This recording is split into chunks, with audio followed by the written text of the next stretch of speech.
Gente, vamos falar hoje sobre morte celular em fisiopato. A gente vai falar sobre necrose, tá? E apoptose. Necrose, além de coagulativa, liquefativa e caseosa, a gente também vai falar um pouco se tá a gangrenosa, tá bom? Vamos lá. Bom, a apoptose, ela é uma demolição super organizada, né, pelo organismo, ela não causa resposta inflamatória. A necrose, ela é uma explosão, é uma morte celular inesperada, quer dizer, não era para acontecer. E uma coisa de suma importância, a apoptose, ela tem sim células, macrófagos, células fagocitárias teciduais para limpar ali a zona, né? Para fazer fagocitose do resto daquela célula que vai estar envolto por membrana. A necrose também tem essas células e tem células inflamatórias que chegam ali. Essa é uma das diferenças principais, tá bom? Vamos lá. Então, a gente tem aqui a necrose, morte celular acidental, liberação de fatores que estimulam enzimas catalíticas, né? Geram células mortas, digestão enzimática, então a gente vai ter ali um processo de autólise, heterólise, tá bom? Dissolução constituintes celulares. Tumefação da célula, como ela é inesperada, uma morte sem ser programada, ela é uma morte que ela explode. Por exemplo, quando há a depressão de ATP, falência da bomba de sódio e potássio e outras bombas, e a célula fica edemaciada, com edema, tá bom?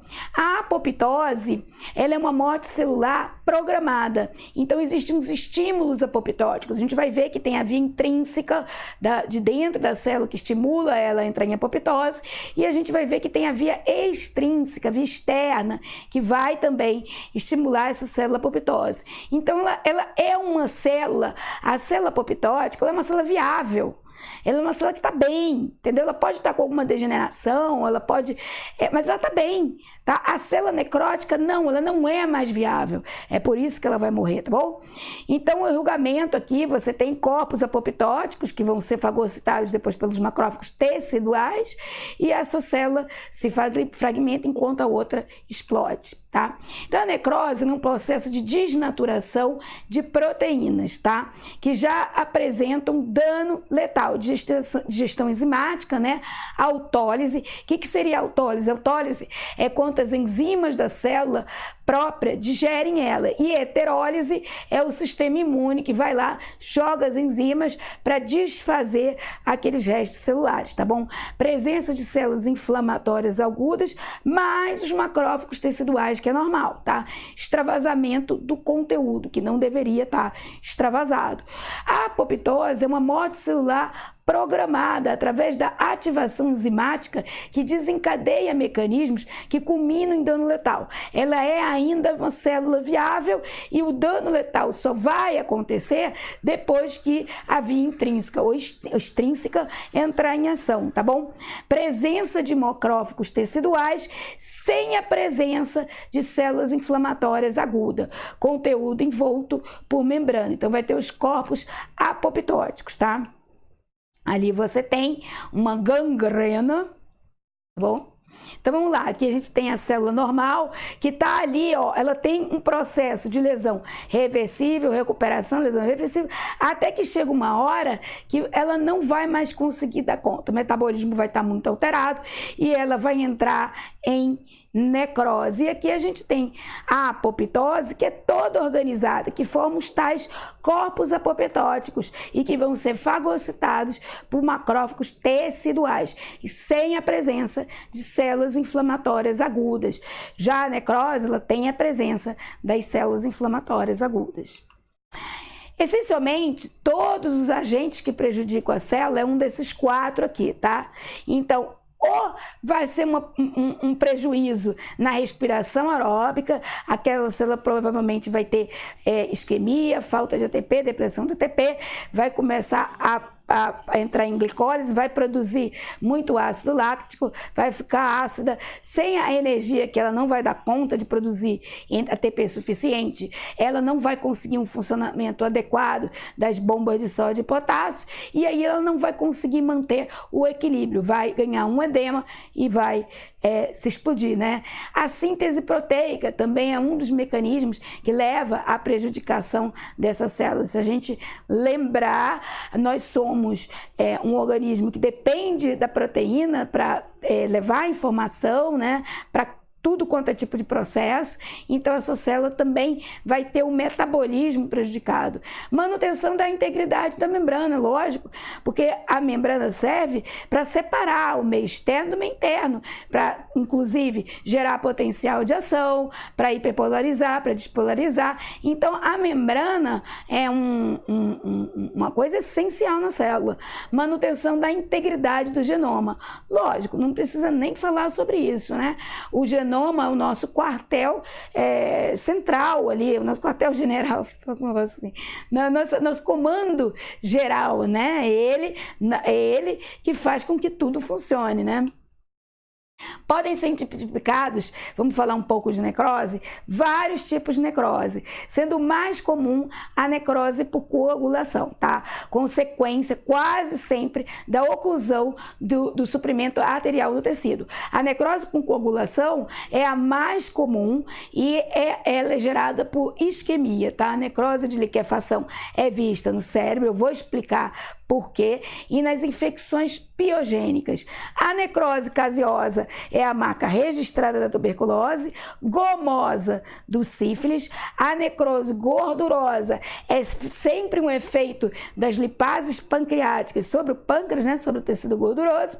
A necrose hemorrágica é um tipo de necrose por coagulação com a presença do sangue, né, inundação de sangue.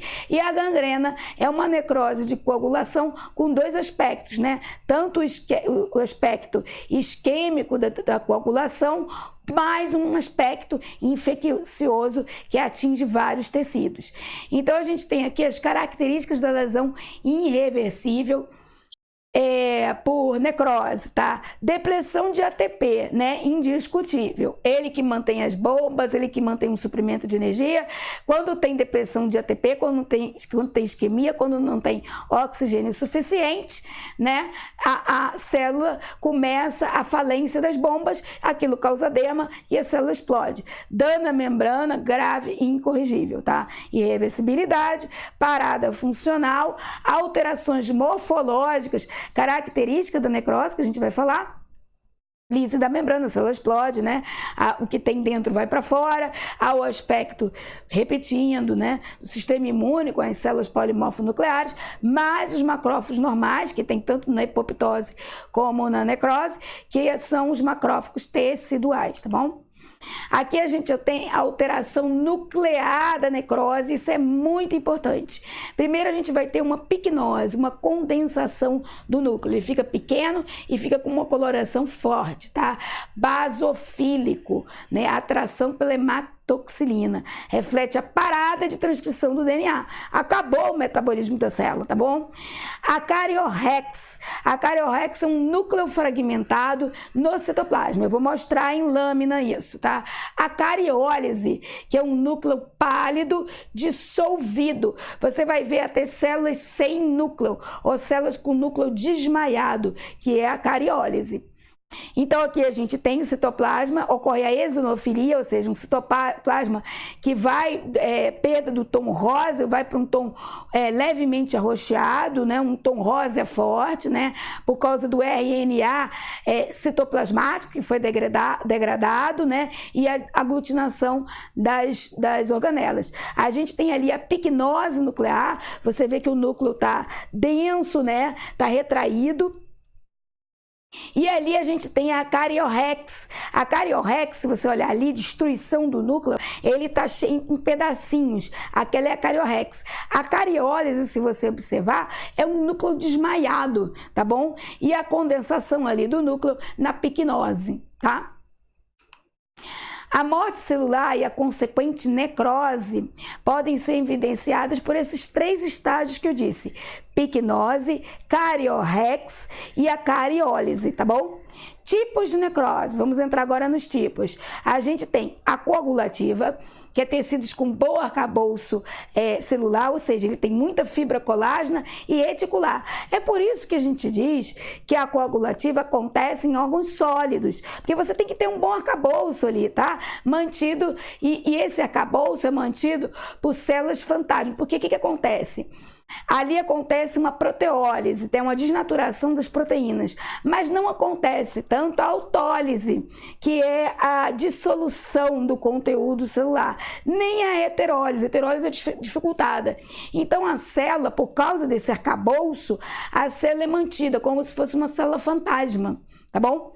Tecidos com circulação terminal também, sem muita namomastose, baço, coração, né?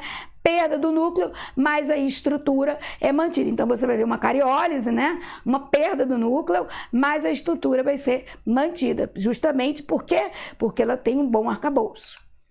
Ali você tem a necrose coagulativa, frequência a mais comum, causa de todas as mortes isquêmicas, menos do sistema nervoso central, que eu vou explicar por quê. Características: predomínio da desnaturação proteica sobre a digestão enzimática. Então é como eu falei, a autólise é preservada, mas a isquemia dificulta a heterólise. Quer dizer, tem até a autólise, o extravasamento das enzimas que vão causar a proteólise, a desnaturação da proteína. Mas a heterólise é prejudicada, porque ele tem muito arcabouço, tá? Micro, células eosinófilas anucleadas, cariólise, e exemplo, infarto do miocárdio. Aqui você tem também a necrose liquefativa, porque o tecido cerebral, ele quase não tem matriz extracelular. A forma da célula não é mantida por falta desse arcabouço. Quem faz o arcabouço do neurônio é a glia. O arcabouço não tem fibra colágena e nem reticular, entendeu? A prevalência tem da autólise e da heterólise sobre a desnaturação das proteínas. Então não tem nada de um arcabouço ser mantido. Ali se transforma num líquido só, né? Liquefativa, porque a autólise e a heterólise, ela está numa situação acima da desnaturação proteica. Tá? A gente tem ali a necrose liquefativa, causas, infecções ou locais que tendem a atrair leucócitos, morte isquêmica do sistema nervoso central, pela presença de algum fluxo, pode ocorrer heterólise, e também porque o tecido necrótico se liquefaz rapidamente, por causa da autólise, que são as enzimas, né, da célula que desfaz primeiro, e depois a heterólise. Característica: predomínio da digestão enzimática. A autólise e heterólise sobre a desnaturação proteica, tá? Micro, leucócitos, né? Células polimorfonucleares, mais tecidos necróticos e liquefeito. Exemplo, o abscesso é um deles, tá? Aqui a gente tem o tecido cerebral, infarto antigo cístico, tecido cerebral que sofreu um infarto. Aqui você tem os dois tipos de necrose. Lá à esquerda você tem a liquefação, aqui à direita você tem a necrose de coagulação, em que o arcabouço é mantido por causa das proteínas que estão desnaturadas, e ele tem muito arcabouço celular, então esse esqueleto é mantido durante algum tempo, depois também vai ser desfeito, né? Tá? Caseosa. Bom, a caseosa é sinônimo, gente, de tuberculose, tá bom? Então, o que você olha na caseosa? A formação do granuloma de células gigantes, tá? Um macrófago vai se fundindo ao outro e representa uma combinação da necrose de coagulação com a necrose de liquefação, porque por dentro vai ficar uma parte liquefativa. É igual a case, um queijo, né? A gente tem aqui a necrose caseosa, né? E a esteatonecrose. A esteatonecrose em tecidos que têm grande quantidade de gordura. Por exemplo, pâncreas. Teve uma pancreatite, as enzimas pancreáticas foram para fora, né, da célula, liberação das enzimas pancreáticas, e que causou essa necrose dos tecidos gordurosos, que parece vela pingando, né? Então, é muito também, quando fala em pâncreas, a única necrose é a esteatonecrose, tá bom? Então, você tem aqui necroses em situações especiais, que é a necrose gordurosa, geralmente causada por extravasamento das enzimas pancreáticas, na pancreatite aguda, ou traumatismo do tecido adiposo, tá bom? Vamos lá. Aqui a gente tem a gangrena. A gangrena é uma necrose coagulativa mais um processo infeccioso, mais a infecção. Ela atinge múltiplos tecidos, mas ela é um tipo de necrose coagulativa. Esse nome é até chulo, né? Gangrena, mas ficou no meio médico, né? A apoptose, vamos falar da apoptose, que é a morte celular programada e altamente organizada, né? Como eu disse, ela é uma empresa de demolição, né? Ela pode acontecer fisiologicamente e ela pode acontecer patologicamente. Fisiologicamente, gente, é embriogênese, né? A gente passa por questões de embriogênese, da modelagem do corpo, né? Tolerância imunológica, vamos lembrar de imunologia. Quando acaba a resposta imunológica, a Treg faz essa tolerância imunológica, ela acaba com a resposta imunológica, tá? Então, as células de defesa entram em apoptose. Involução hormônio dependente, final de menstruação, morte celular nos tecidos que sofrem renovação contínua e regressão do útero pós-parto, tá bom? Patológica, dano ao DNA, tá? Acúmulo de proteínas mal formadas, no caso de Alzheimer, infecções com organismos intracelulares, que você vai ter o aspecto da célula TCD8, citotóxica, com invasão de organismos intracelulares, como por exemplo vírus, né? E a atrofia patológica. A apoptose depende de uma cascata proteolítica intracelular mediada por caspases. Tem uma via comum das caspases executoras que tanto pega a via intrínseca e extrínseca. Então a gente tem vias apoptóticas. Uma é intrínseca ou via das mitocôndrias, tá? Ela acontece uma ordem interna da célula para entrar em apoptose, e você tem a via extrínseca, que é a via do receptor de morte, que é algo externo que faz com que a célula entre em apoptose. Por exemplo, as células TCD8, em que a substância específica se liga ao receptor e desencadeia a apoptose, tá? Todas as vias, elas culminam na via das caspases executoras, tudo bem? Então, você tem uma fase de iniciação ou uma via em que a ordem vai ser extrínseca para ela entrar em apoptose, ou ali à esquerda, uma ordem que vai ser intrínseca. Caspase 8, 9 e 10, caspases executoras 3 e 6, ativação de enzimas que farão a apoptose. Então, olha lá, a gente tem as caspases iniciadoras, que é comum às duas vias, e depois as caspases executoras, tá bom? Depois a remoção é feita por macrófagos teciduais. Você não tem a ação de células polimorfonucleares da infecção, da resposta da inflamação aguda. Você só tem ali os macrófagos teciduais, que atenção, tem também na resposta inflamatória aguda, mas tem mais as células polimorfonucleares. Aqui a gente só vai ter as células macrófagos teciduais para limpar, fagocitar o que sobrou e que vai estar envolto por membrana. Gente, essa foi uma aula de morte celular. Espero que vocês tenham gostado. Até a próxima aula.